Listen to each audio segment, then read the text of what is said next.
Sahib müəllim, İslamda mesela biz bir-iki cihad var. Yəni cihad İslamda bir hədəf deyil. Yəni İslam heç vaxt cihada belə ilk hədəf kimi çağırmayıb. Amma cihad qoyulub şəriətdə ki, dinin necə ki bir dövləti ordu qoruyur məsələn.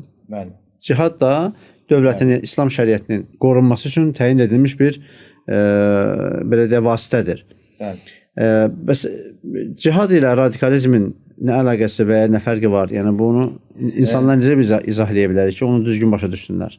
Cihadla radikalizmin fərqi odur ki, ümumiyyətlə bu mövzudan danışmağa nə üçün ehtiyac var? Gözəl bir məsələdir.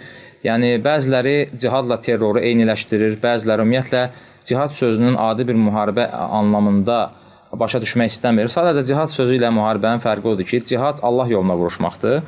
Müharibə isə müxtəlif məqsədlər də ola bilər.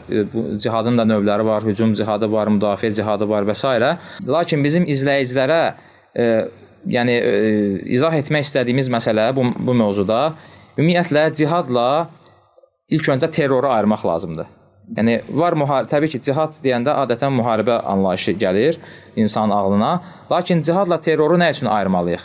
Ona görə ayırmalıyıq ki, terror sözü ümumiyyətlə qorxutmaq anlamındadır və belə deyək, haqsızcasına insanları qorxutmaqdan söhbət gedir. Terror sözündə haqsızcasına insanları qorxutmaq, haqsızcana qıymaqdan söhbət gedir. Lakin İslamdakı cihad anlayışı isə haqlı olaraq döyüşməkdən gedir. Məsələn, biz Qarabağ müharibəsində döyüşərkən Azərbaycan xalqı ermənilərə qarşı mübarizə apararkən haqlıcasına cihad edirdi. Və biz bunu cihad adlandırırıq çünki torpağımızı işğal edib, biz işğaldan azad edirik. Buna deyilir müdafiə cihadı.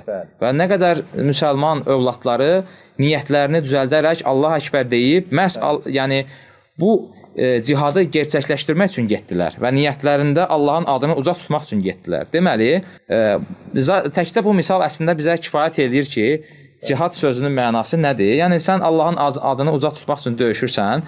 Sadəcə olaraq İslamofoblar cihad sözünü daha çox şübhələrdə istifadə edirlər deyə, din əleyhinə arqumentlərdə daha çox istifadə edirlər deyə, sanki cihad sözü ilə bir terrorizm və yaxud da radikalizm məsələsinin qarışması yaranır və insanlar tez-tez sosial şəbəkələrdə cihadçı qruplaşma, İslamçı cihadçı qruplaşma kimi sözlər eşidirlər, dırnaq arası cihadçı qruplaşmalar falan, bu kimi sözlər eşidirlər. Təbii ki, bunlar radikal qruplaşmalardır və onların adlarının hətta İslamçı qruplaşma kimi adlanmaları belə bəzi dairələrin terminlərdən yanlış istifadəsinə aid etmək olar.